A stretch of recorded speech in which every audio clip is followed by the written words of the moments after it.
Sometimes love doesn't fade, it just waits. In silence, in letters, in pages that were never turned.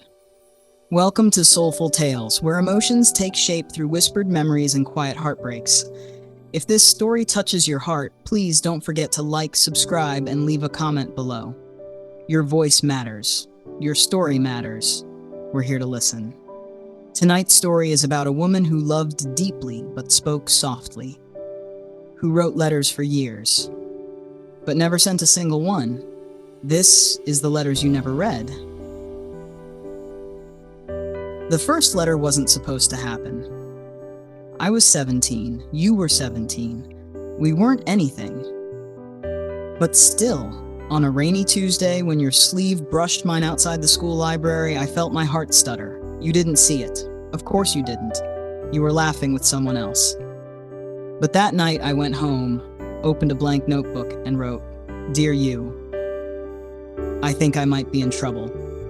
Not the kind of trouble that gets you grounded, but the kind that makes your hands tremble when they say your name. You never knew. We barely spoke.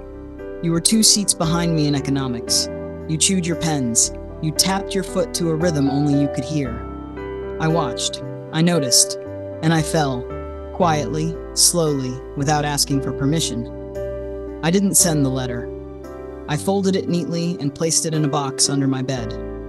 It would be the first of many. Love me. Dear you, it's been a year.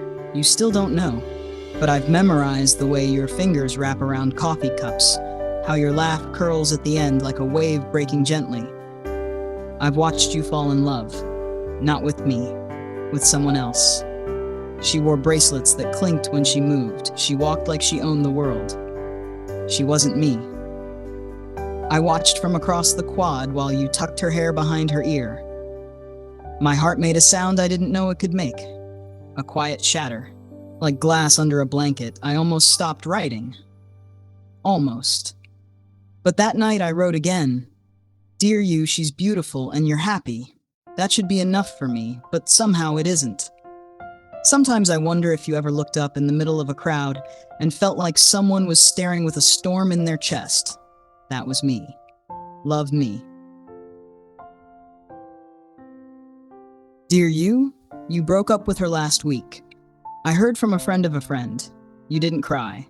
You just went quiet, and I wanted to run to you. To finally say, I'm here. To finally say, I've been here. But I didn't, because I'm still that girl in the back row who writes you letters and never sends them. Instead, I wrote, Dear you look tired today. Not the kind that sleep can fix.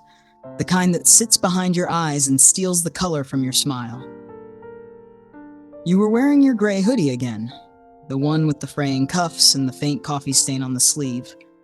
It's funny the things we notice when we're quietly in love. I kept thinking, maybe if I write enough letters, I'll stop needing to send them. I was wrong. Love me. Dear you, we talked this summer. Really talked. You asked me to meet for coffee. You said you remembered me from school. You smiled and said I looked different. Older, maybe. I laughed too loudly. My hands shook when I stirred my drink. We talked about books, about your job, about how we both hated small talk, and yet we're doing so much of it. And just when I thought, maybe this is it, you mentioned her name. Another her. Nothing serious, you said. She's just someone I'm seeing. I nodded. Because what else do you do when the door you've waited years to open turns out to be painted on a wall? That night, I wrote, Dear you, I smiled through our whole conversation, but inside I was saying goodbye to something you never knew I was holding. I still kept the coffee receipt. It's taped to the last page of this letter. Love me. Dear you, I moved. Different city, new job, new apartment with pale blue walls and a window that faces the sunrise. But some mornings, I still wake up thinking about the smell of your hoodie. The way you said yeah like it had 3 syllables. The way you never looked back when walking away. You're still in our town, still frequenting the cafe we both loved, still living in that life you built, without me. I haven't written in a while. I thought I was done. I thought I'd outgrow this version of you that lives in my chest. But grief has a shape, and sometimes it looks like your side profile at a train station I'll never walk into again. Dear you, do you ever think of me, not as a person, but as a possibility? I'll probably never know, but I had to ask, even if only on paper. Love me. Dear you, I found the box again. It was under my bed, taped shut with old packing tape and dust. Inside, every single letter, hundreds of them, folded, untouched, unsent. Reading them felt like meeting younger versions of myself, hopeful, foolish, raw. Some of them made me laugh, some made me cry. Some didn't even mention your name, just feelings, metaphors, shadows of you. And I realized something. I never wrote these for you. Not really. I wrote them for the part of me that refused to forget, for the girl who chose silence over shame, for the woman who loved from behind the curtain. Dear you, these letters, they saved me more than you ever could. I didn't throw them away. I thought I would, but I didn't. They are mine. They are me. Love me.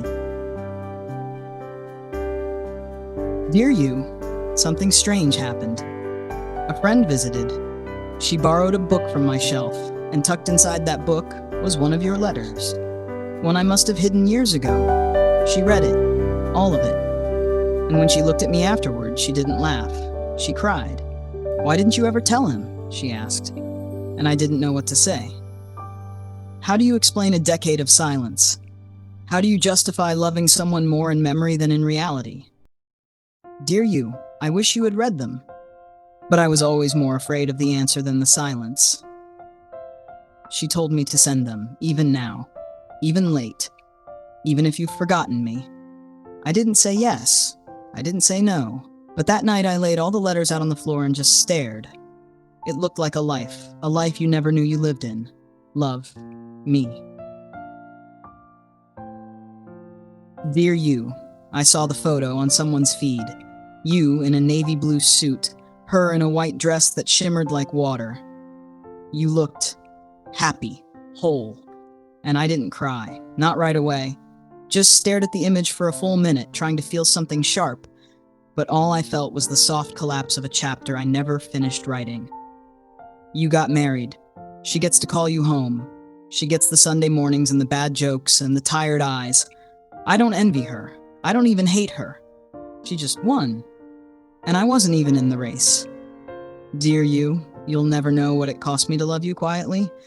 And maybe that's the saddest kind of love, the kind that never asks to be loved back. Congratulations. Love me. Dear you, I never meant for it to happen, but life is strange. We met again, accidentally, at a bookstore, of all places. You looked older. Not in a bad way, in the way people do when they've lived and loved and lost and survived. You smiled. I smiled. We spoke like old friends, surface-level things, and then you pulled something from your coat pocket. It was a letter, my letter, one I must have slipped into a borrowed book back in college. You said, I think this was meant for me. I forgot how to breathe. You looked at me like a riddle that suddenly made sense. Did you write more? You asked. I nodded, but I didn't hand them over. Not yet. That night, I opened the box again, laid out every page, every year, every version of me that ever loved you. And for the first time, I thought, maybe it's not too late. Maybe some things don't expire. They just wait. Patiently. Love me. Dear you, this is the last one. I could have given them all to you. I had the chance. But I didn't. Because some stories are better left unread. Some emotions lose their shape when spoken aloud. Some love lives longer in silence. You're happy now. You have a daughter. You named her June. I smiled when I found out. You always loved the month of June. And maybe that's all I'll ever be now. A quiet, unnamed chapter in a book you've already closed. Dear you, I loved you. Not perfectly, not loudly, but fully. And maybe that's enough. This is the letter I'll never send. But somehow, I hope it reaches you anyway. Love me. Some love stories are loud, Others are quiet. Some are told through wedding vows and photographs, others through folded paper and fading ink. But they all matter, even the ones that never reach their destination. Thank you for listening to Soulful Tales. If this story left a mark on your heart, please consider subscribing, liking, or leaving a comment. And if there's a letter you've never sent, maybe it's time. Good night, until the next story.